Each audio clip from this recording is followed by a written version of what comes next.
Assalamualaikum warahmatullahi wabarakatuh. Saya Putri Nuraini dari kelas 543 kelompok 1. Dalam video ini kami akan menjelaskan tentang materi data statistik. Yang pertama, data. Kata data berasal dari bahasa Latin yang merupakan bentuk jamak dari kata datum, yang artinya sesuatu yang diberikan. Dalam ilmu matematika, data berarti sesuatu yang diketahui atau suatu keterangan. Dalam ilmu komputer, data berupa angka, kata-kata, citra, dan sebagainya. Dalam ilmu eksakta, data adalah suatu hasil pengukuran yang terorganisasi, dan apabila data itu terorganisasi, maka data tersebut akan menjadi informasi. Dalam statistik, data dapat didefinisikan sebagai fakta-fakta atau angka-angka yang nantinya dapat diambil kesimpulannya. Adapun persyaratan yang harus dipenuhi dalam data yang baik adalah sebagai berikut. Yang pertama, data harus bersifat objektif, yang artinya data tersebut harus sesuai dengan keadaan yang sebenarnya. Yang kedua, data harus bersifat representatif, yang artinya data tersebut harus bisa mewakili dari objek yang akan diamati. Yang ketiga, data mempunyai kesalahan sampling kecil, yang artinya apabila suatu estimasi dikatakan baik jika kesalahan samplingnya kecil. Yang keempat, data harus tepat waktu. Di sini, apabila data akan digunakan untuk pengendalian, maka data menjadi syarat tepat waktu yang sangat penting agar ada waktu penyesuaian atau melakukan koreksi jika ada penyimpangan dalam implementasi. Yang kelima, data harus relevan. Artinya, data yang diamati atau diteliti harus ada hubungannya dengan masalah yang akan dipecahkan. Yang kedua, pengumpulan data berdasarkan sifatnya. Yang pertama, data diskrit. Data diskrit merupakan data yang satuannya adalah bilangan bulat, tidak berbentuk pecahan. Yang kedua, data kontinu.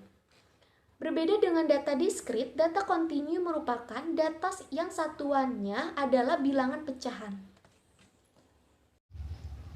Selanjutnya, 2. Berdasarkan sumbernya. A. Data intern.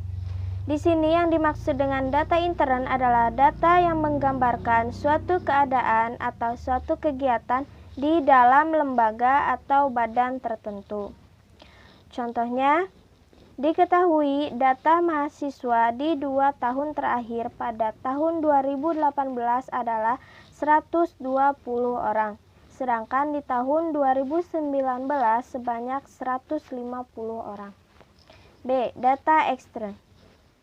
Kebalikannya dari data intern, data ekstern merupakan data yang bisa menggambarkan suatu keadaan atau kegiatan di luar lembaga atau badan tertentu. Contohnya, jika diketahui pendapatan per kapita masyarakat adalah sebesar 50,5 juta rupiah per tahun. Lalu yang ketiga, berdasarkan pengukurannya. A. Data nominal. Data nominal ini merupakan bagian dari pengukuran skala nominal, yang artinya data statistik di mana cara penyusunan angkanya berdasarkan beberapa kategori tertentu tanpa memperhatikan urutan.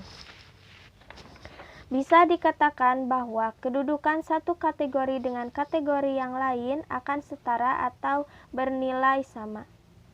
Dengan dibentukkan pada label, simbol, ataupun kode untuk kategori hanya bertujuan untuk membedakan kategori satu dengan kategori yang lain dan tidak memiliki satu makna yang matematis.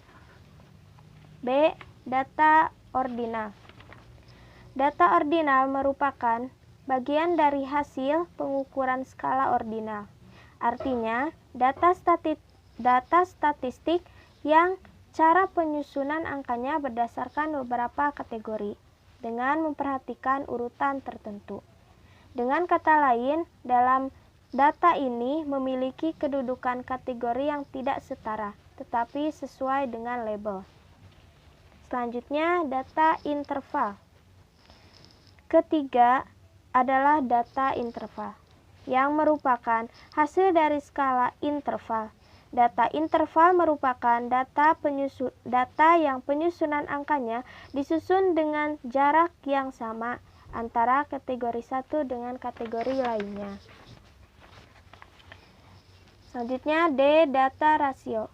Terakhir, ada yang namanya data rasio yang merupakan hasil dari skala rasio. Data rasio merupakan data yang cara penyusunannya dengan membandingkan nilai variabel satu dengan nilai absolut variabel lainnya. Dalam hal ini adalah variabel pembanding. 4. Berdasarkan cara memperolehnya. Yang pertama ada data primer, data yang caranya dikumpulkan serta diolah sendiri oleh suatu lembaga atau individu, dilakukan secara langsung dari sumber objeknya. Yang kedua ada data sekunder, data yang cara memperolehnya sudah dalam bentuk jadi, data yang sudah jadi sudah dikumpulkan dan diolah pihak lain atau bahkan sudah dipublikasikan oleh pihak terkait.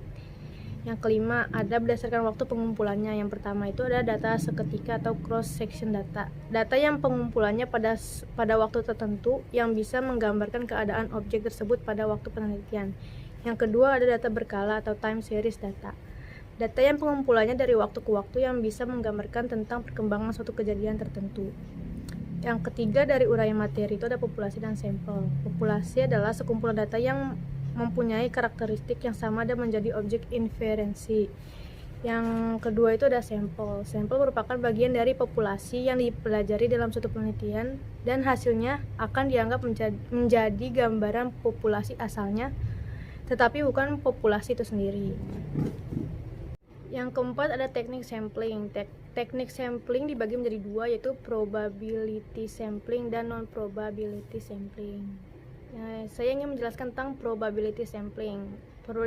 Probability sampling artinya teknik pengambilan sampel di mana memberikan peluang yang sama untuk setiap bagian populasi yang akan dipilih menjadi sampel penelitiannya. Probability sampling dibagi menjadi 4. Yang pertama itu ada simple random sampling. Di sini karena proses pengambilannya anggota sampel yang ditunjukkan dapat dilakukan secara acak tanpa memperhatikan strata di populasi tersebut. Yang kedua itu ada proportionate stratified random sampling. Teknik ini penggunaan sampelnya apabila populasi tersebut mempunyai anggota atau bagian yang tidak homogen dan berstrata secara proporsional. Yang ketiga ada disproportionate stratified random sampling. Digunakan untuk menentukan jumlah sampel yang jika populasi tersebut berstrata tetapi kurang proporsional. Yang keempat ada cluster sampling. Digunakan dalam menentukan jumlah sampel jika objek yang akan diteliti mencangkup data yang cukup luas. Assalamualaikum warahmatullahi wabarakatuh. Baik, nama saya Ahmad Fikri Kamaludin dari kelas 543. Ingin melanjutkan apa yang telah akan saya jelaskan tentang data statistik. Baik, B. Non-probability sampling. Perbedaannya dengan sebelumnya, bahwa teknik ini merupakan teknik pengambilan sampel yang tidak memberi peluang yang sama untuk setiap anggota populasi untuk dipilih menjadi sampel. Teknik ini dibagi menjadi beberapa jenis sampling, akan dipaparkan sebagai berikut. Pertama, sampling sistematis, 2 sampling kuota, 3 sampling insidental, 4 sampling push-positif, 5 sampling jenuh, 6 snowball sampling.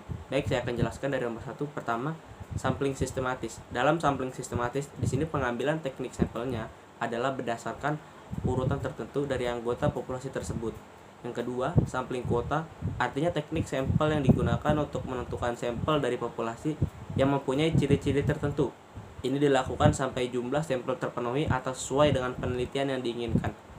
3. Sampling incidental, artinya teknik sampel yang penentuannya berdasarkan kebetulan atau siapa saja yang secara kebetulan bertemu dengan peneliti. Kemudian dapat digunakan menjadi sampel, tentu jika orang tersebut sesuai dengan sumber data yang dibutuhkan. Keempat, sampling push-positif, artinya teknik sampel yang dalam penentuannya adalah dengan mempertimbangkan sesuatu yang sesuai dengan kebutuhan dan penelitian dan paham mengenai tema yang akan diteliti.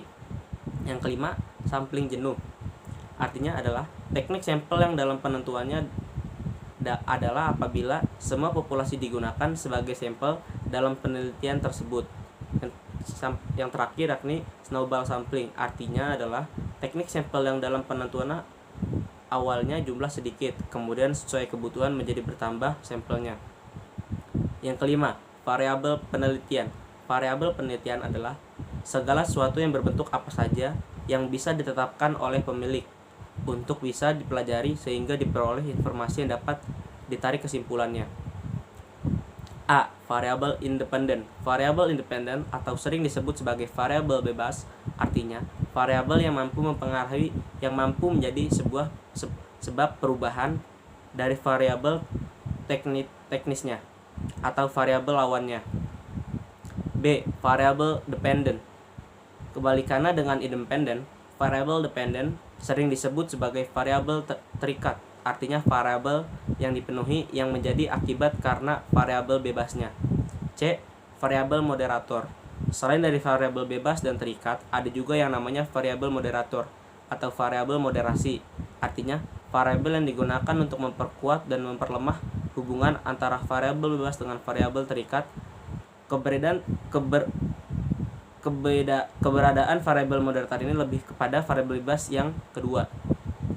Variabel intervening. Variabel intervening merupakan variabel yang secara teoritis mampu mempengaruhi hubungan antara variabel bebas dengan variabel terikat, tetapi tidak dapat diamati dan tidak dapat diukur. E. Variabel control. Variabel control adalah variabel yang dapat dikendalikan, variabel yang dibuat konstan sehingga hubungan variabel bebas terhadap variabel terikat tidak dipengaruhi oleh faktor lain yang tidak diteliti. Sekian akan dilanjutkan oleh rekan saya. 6. Penyajian data statistik. Penyajian data menjadi penting dalam pembuatan keputusan di sektor ekonomi dan bisnis, sebagai acuan atau dasar dalam pengambilan keputusan atas kejadian dan peristiwa tertentu. Penyajian data tersebut bisa ditampilkan dengan baik dalam bentuk tabel, grafik, diagram, atau lainnya sesuai dengan keperluan. Selanjutnya, penyajian data bentuk tabel. Data-data yang sudah dikumpulkan kemudian disajikan dengan baik di dalam salah satu bentuk tabel dengan klasifikasi sebagai berikut. A. Tabel dengan klasifikasi tunggal. B. Tabel dengan klasifikasi ganda. C. Tabel dengan kontingensi. D. Tabel dengan konstribusi frekuensi. Sebagai contoh dari penerapan klasifikasi tabel-tabel yang disebutkan di atas, maka perhatikan contoh ini. Ini adalah contoh tabel tunggal.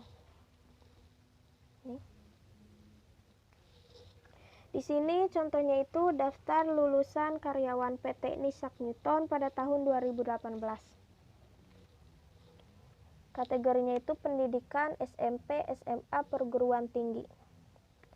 Yang lulus dari SMP sebanyak 10 orang karyawan, SMA 40 orang karyawan, dan perguruan tinggi 50 orang karyawan. Jadi jumlah keseluruhannya adalah 100 orang karyawan.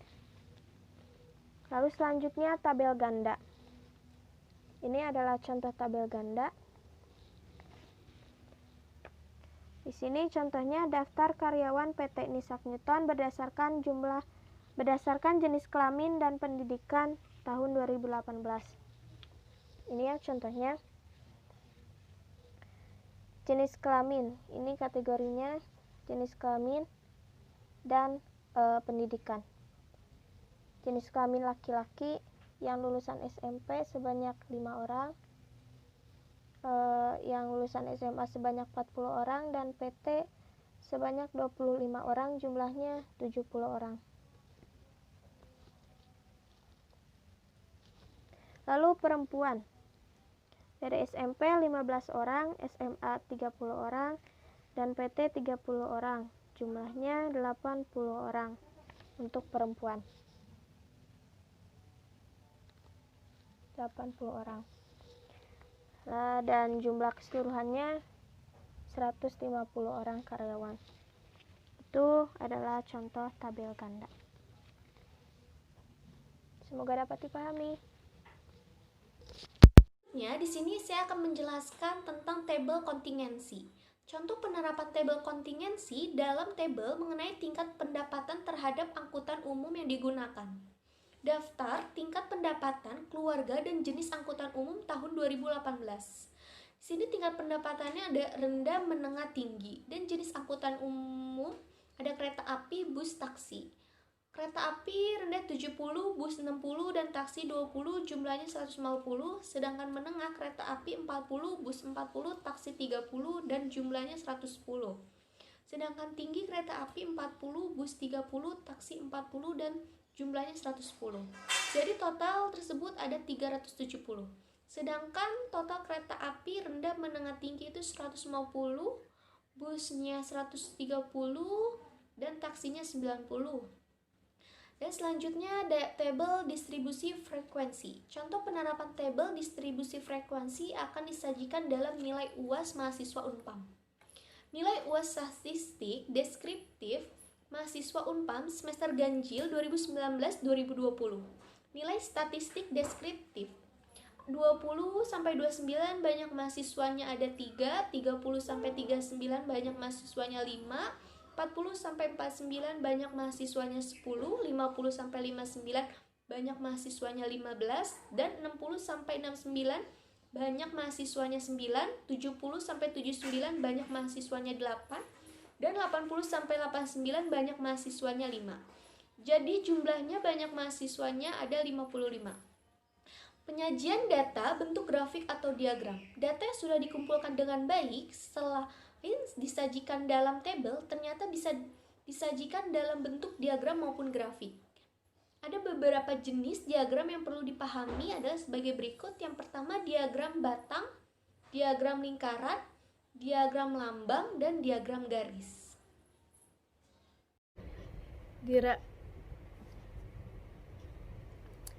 Diagram batang vertikal atau tegak. Untuk grafik batang vertikal, tulis nilai atau nama data pada sumbu horizontal dan frekuensi setiap nilai atau nama tersebut pada sumbu vertikal.